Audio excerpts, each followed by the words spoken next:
सांगलीमध्ये काँग्रेसचे दिवंगत नेते पतंगराव कदम यांच्या पूर्णाकृती पुतळ्याचं आज राहुल गांधींच्या हस्ते लोकार्पण। शरद पवारांसह अनेक नेते राहणार उपस्थित। उद्धव ठाकरे मात्र गैरहजर राहणार। सांगलीच्या कडेगावमध्ये राहुल गांधींच्या प्रमुख उपस्थितीमध्ये होणाऱ्या सोहळ्यासाठी हायटेक मंडप कार्यक्रमाच्या ठिकाणी जय्यत तयारी। आमदार विश्वजित कदम यांनी घेतला आढावा। 19 सप्टेंबरला पंतप्रधान नरेंद्र मोदी वर्धामध्ये केंद्र सरकारच्या विश्वकर्मा योजनेच्या लाभार्थ्यांना करणार कर्ज वितरण, धनादेशाचं वाटप। वर्ध्याच्या स्वावलंबी शाळेच्या मैदानावर होणार कार्यक्रम। मालवण राजकोट पुतळा दुर्घटना चौकशीसाठी नेमलेल्या संयुक्त तांत्रिक समितीचा पाहणी दौरा। समितीने तब्बल 1.25 तास केली राजकोट किल्ल्यावरती पाहणी। पोलिसांचा कडेकोट बंदोबस्त। छत्रपती शिवाजी महाराजांच्या राजकोट पुतळा प्रकरणामध्ये चंद्रपूरमध्ये भव्य निषेध मोर्चा। चंद्रपुरातील शिवप्रेमी नागरिकांचा मोर्चामध्ये सहभाग।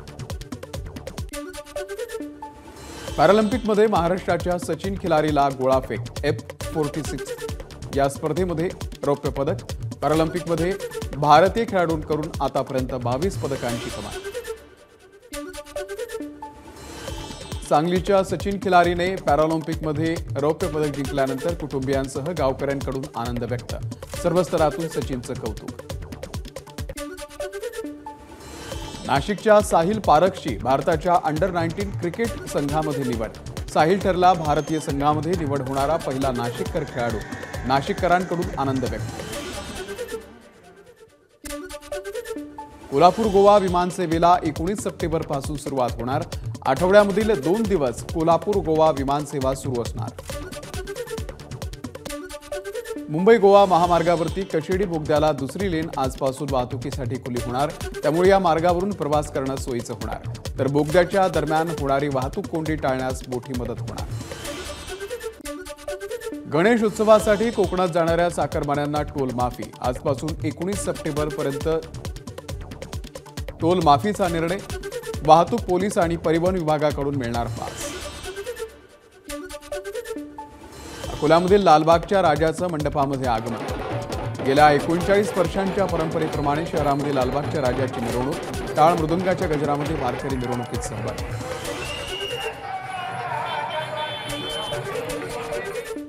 लातूरमध्ये नुकसानग्रस्त शेतीची मुख्यमंत्री आणि उपमुख्यमंत्र्यांकडून पाहणी। नुकसानग्रस्त भागाचा लवकरात लवकर अहवाल बनवला जाणार। मुख्यमंत्री एकनाथ शिंदे यांची माहिती। जालन्यामध्ये आदित्य ठाकरेंकडून पिकांच्या नुकसानीची पाहणी। मोसंबी उत्पादक शेतकऱ्याला अश्रू अनावर।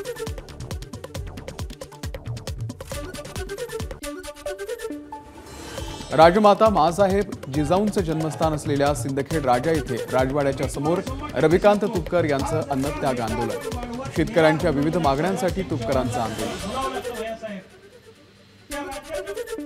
धाराशिव जिल्ह्यामधून आलेल्या शेतकऱ्यांचं सोलापूरमधील काँग्रेस भवन कार्यालयाच्या समोर आंदोलन। माजी गृह राज्यमंत्री सिद्धराम म्हेत्रे यांच्याशी संबंधित असलेल्या मातोश्री साखर कारखान्यानं ऊस बिल थकवल्याचा शेतकऱ्यांचा आरोप। वाशिममध्ये झालेल्या अतिवृष्टीमुळे संत्रा उत्पादकांचं मोठं नुकसान। नुकसान भरपाईच्या मागणीसाठी संत्रा उत्पादकांचा जिल्हाधिकारी कार्यालयावरती मोर्चा।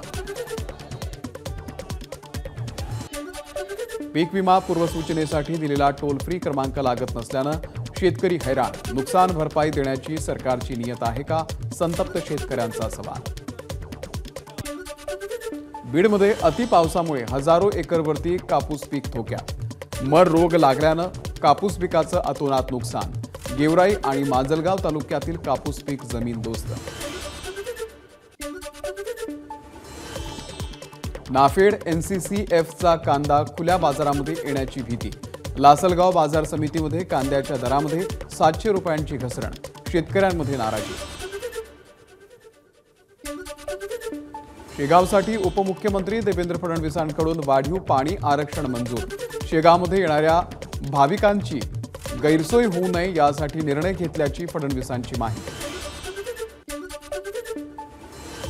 मनमाडकरांची 3 दशकांची पाणी टंचाई मिटली। करंजवण पाणी पुरवठा योजनेचं पाणी मनमाड शहरामध्ये दाखल।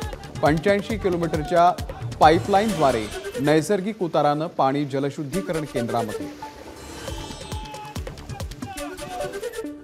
जालन्याच्या अंबड तालुक्यातील पानेगावचा साठवण तलाव फुटला। परवापासून सुरू होती गळती। या साठवण तलावाच्या भिंतीला तडे गेल्याची ग्रामस्थांनी दिली होती तक्रार। तलावाजवळच्या शेती ही पाण्यामध्ये। बुलढाण्याच्या खडकपूर्णा धरणातून विसर्ग वाढवला। धरणातून 75,000 क्युसेकनं विसर्ग। 31 गावांना प्रशासनाकडून सतर्कतेचा इशारा।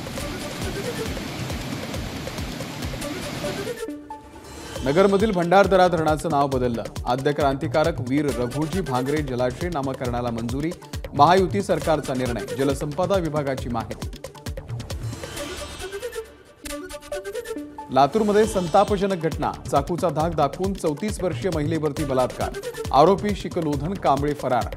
आरोपीच्या विरोधात कासार शिरसी पोलीस ठाण्यामध्ये गुन्हा दाखल। चंद्रपुरामध्ये बलात्कार पीडित अल्पवयीन मुलीची आत्महत्या। बल्लारपूर शहरातली घटना। आरोपीवरती पॉस्कोच्या अंतर्गत गुन्हा दाखल करत अटक केल्याची माहिती। नाशिकच्या मालेगावमध्ये तरुणीवरती ऍसिड हल्ला। ऍसिड हल्ल्यामध्ये तरुणीसह आई वडील गंभीर जखमी। जखमींवरती मालेगावात सामान्य रुग्णालयात उपचार।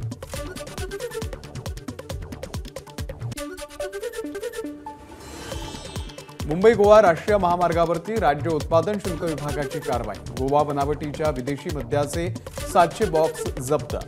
एकूण 50,60,000 किमतीचा मुद्देमाल असल्याची माहिती।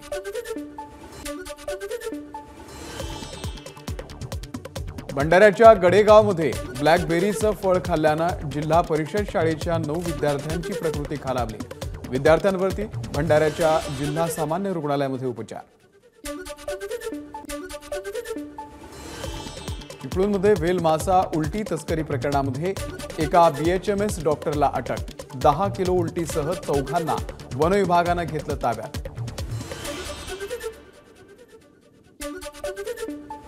परभणी जिल्हा सामान्य रुग्णालयाच्या कॅम्पसमध्ये अंधार। 4 दिवसांपासून परिसर अंधारामध्ये। डीपी आणि फ्यूजच्या तांत्रिक बिघाडामुळे वीज गुल। मुख्याध्यापक शाळेमध्ये नियमित उपस्थित न राहत नाहीत। पंचायत समितीच्या अधिकाऱ्यांकडे तक्रार। मात्र कारवाई न झाल्यानं संतप्त पालकांनी शाळेला कुलूप ठोकलं। भंडारा जिल्ह्यातील मुंढरी जिल्हा परिषद शाळेतला प्रकार। बीड परळी मार्गावरती नागरिकांकडून रास्ता रोको आंदोलन। मूलभूत सुविधा पुरवण्याची आंदोलकांची मागणी। छत्रपती संभाजीनगरमध्ये मराठा आरक्षणाच्या मागणीसाठी तरुणीचं आंदोलन। 3 दिवसांपासून उपोषण सुरू असल्याची माहिती।